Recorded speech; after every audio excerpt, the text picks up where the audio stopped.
Hello, everyone. This is Kristen Rocco, founder of Love Notary, and today I am so excited to be joined by Jo Piazza.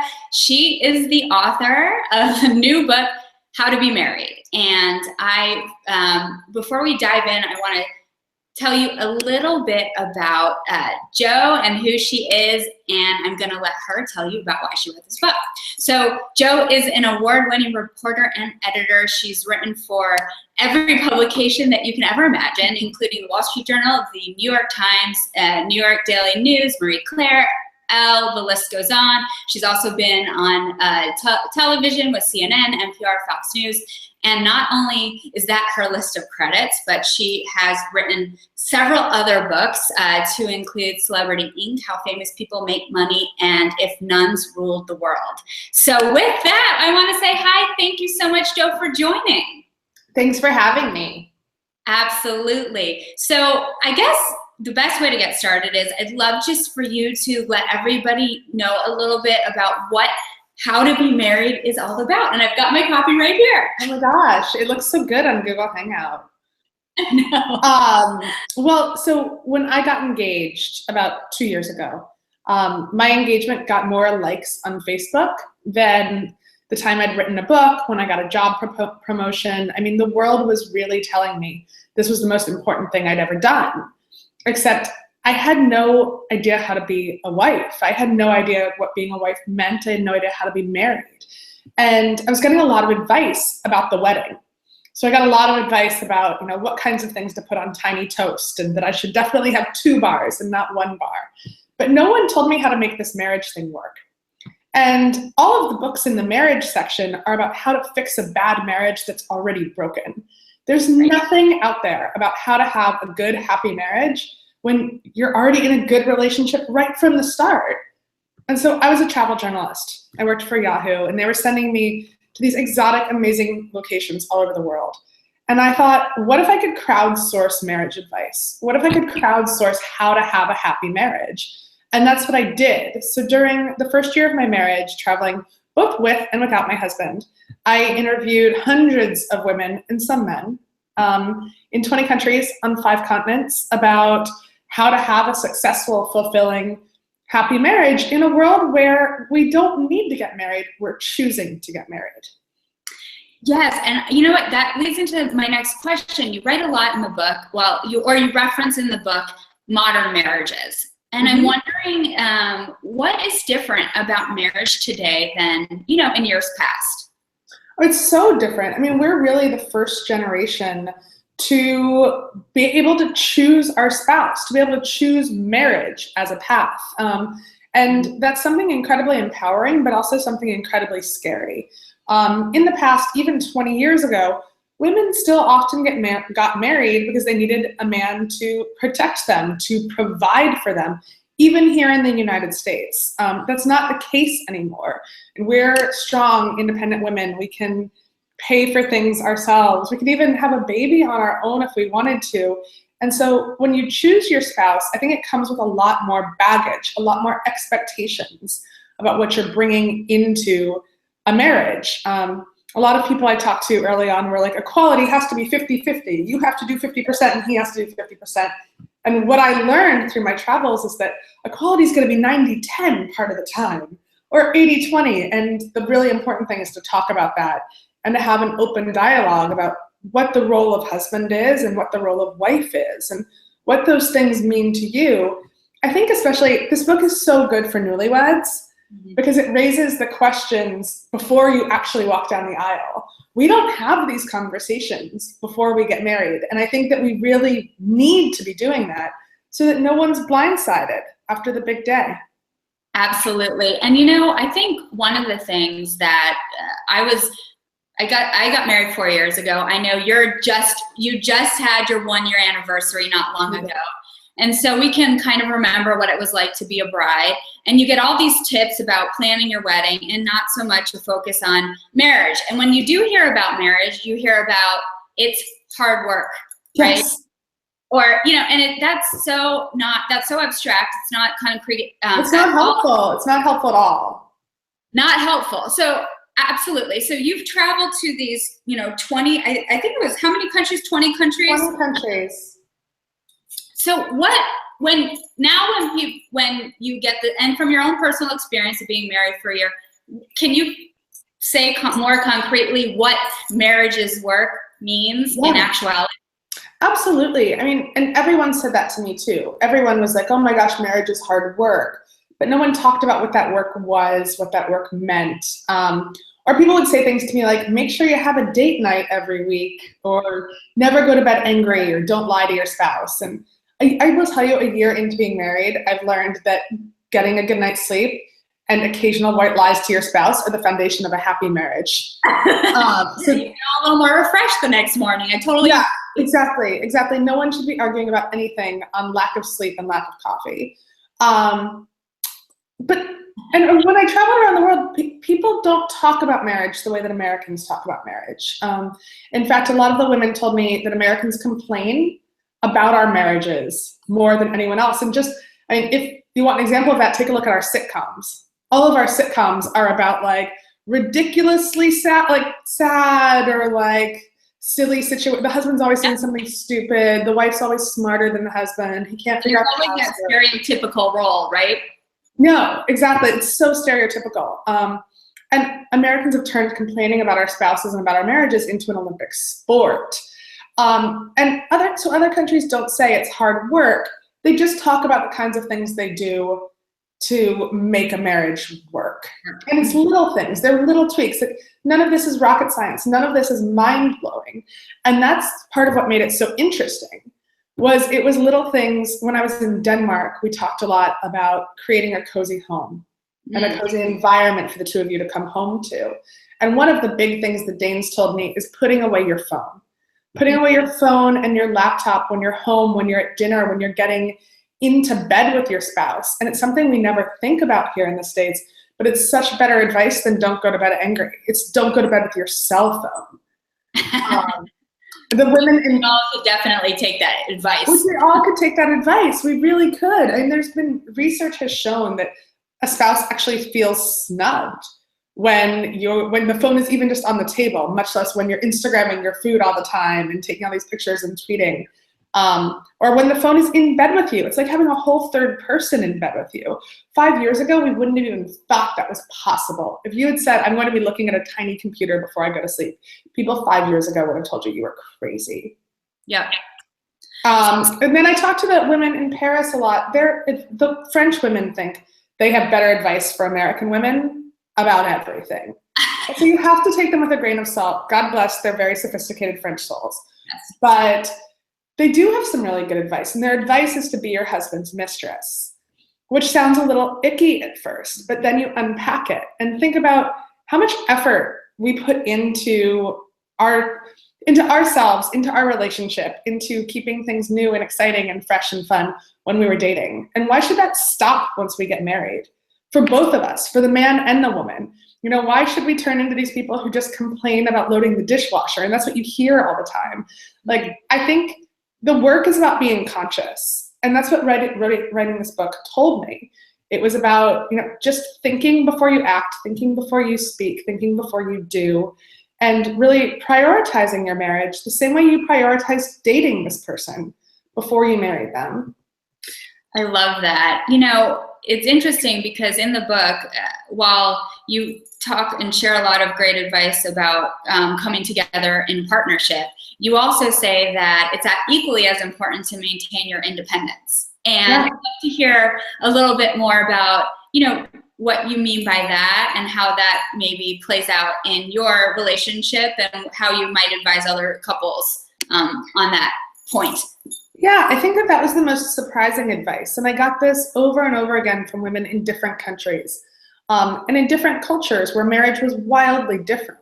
That when you get married, you don't become one, that you have to stay your own person. And the people that were the happiest were the ones that stayed independent and kept their own lives. And it improved everything from communication, because you just have more to talk about with your spouse, to, I think it makes you feel more secure in who you are and what you do. And so one of the ways that that plays out in my life is that my husband and I still travel alone a lot.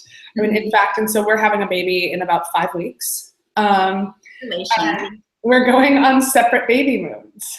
He hates the word baby moon. He can't stand it when I say it, but that's what it is. We're going on separate baby moons. Because, you know, we know that we'll be taking care of this small human together for the next 18 years. And we really want to be in a good place and have a little adventure on our own before we do that. That's awesome. And I end the book. My publisher was really nervous about this. This is a secret. They were really nervous about me ending the book without Nick.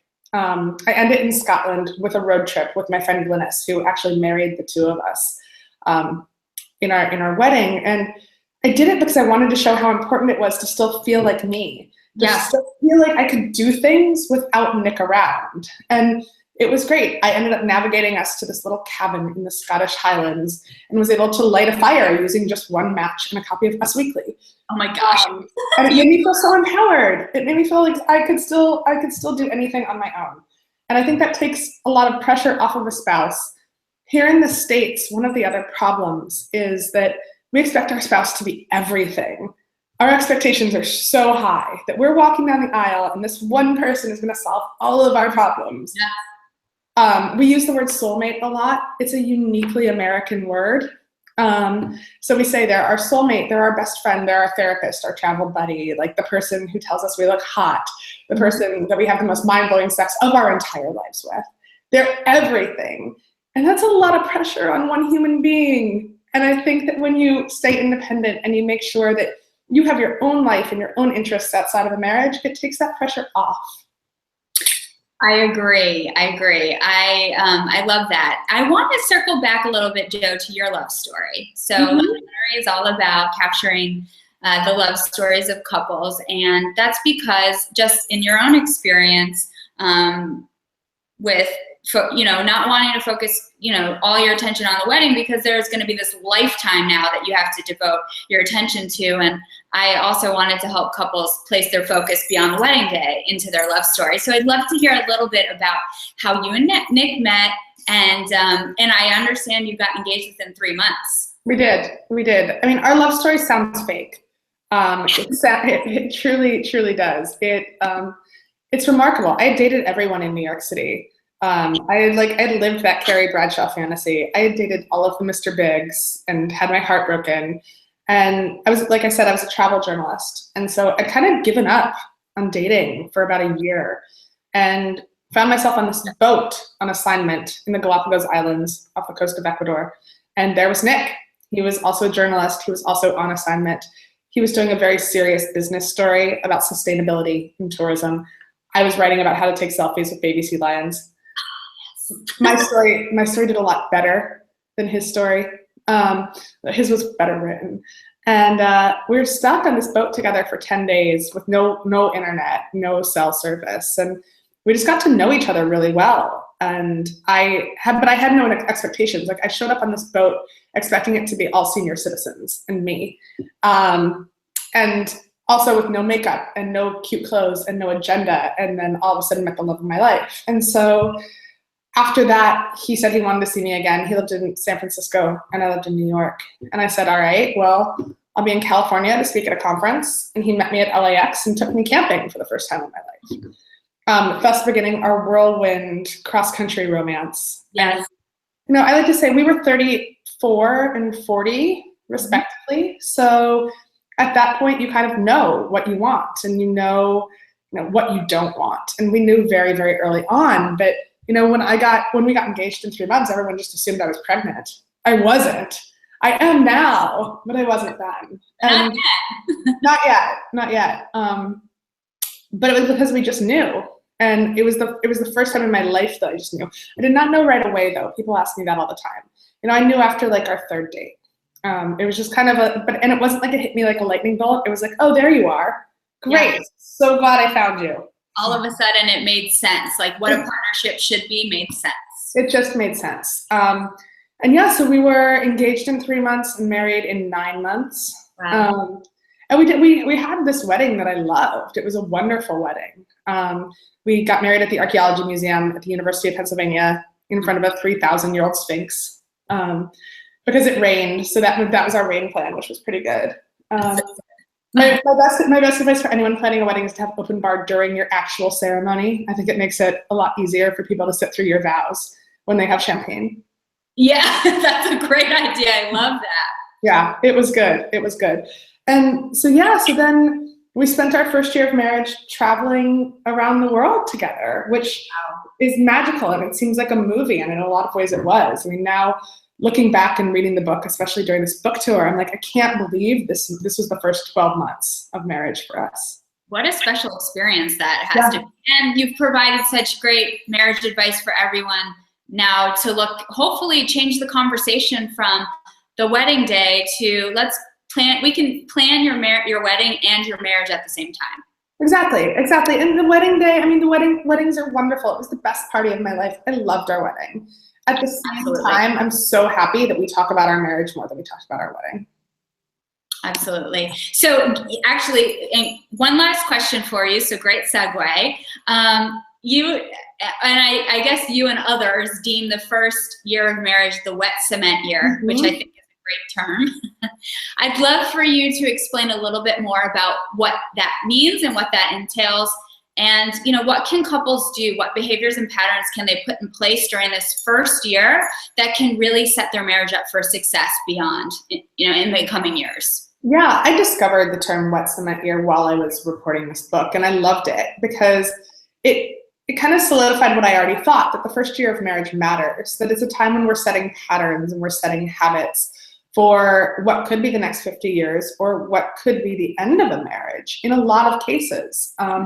And a lot of cultures except for ours, place a special emphasis on giving the couple time during that first year to get to know each other. I mean, I think there's even a quote in the Bible about letting a man work less during his first year of marriage to get used to being married. And so one of the biggest pieces of advice I give to people that just got married, and when I started this book tour, I was called a marriage expert over and over again. I'm like, no, I'm a newlywed that knew nothing.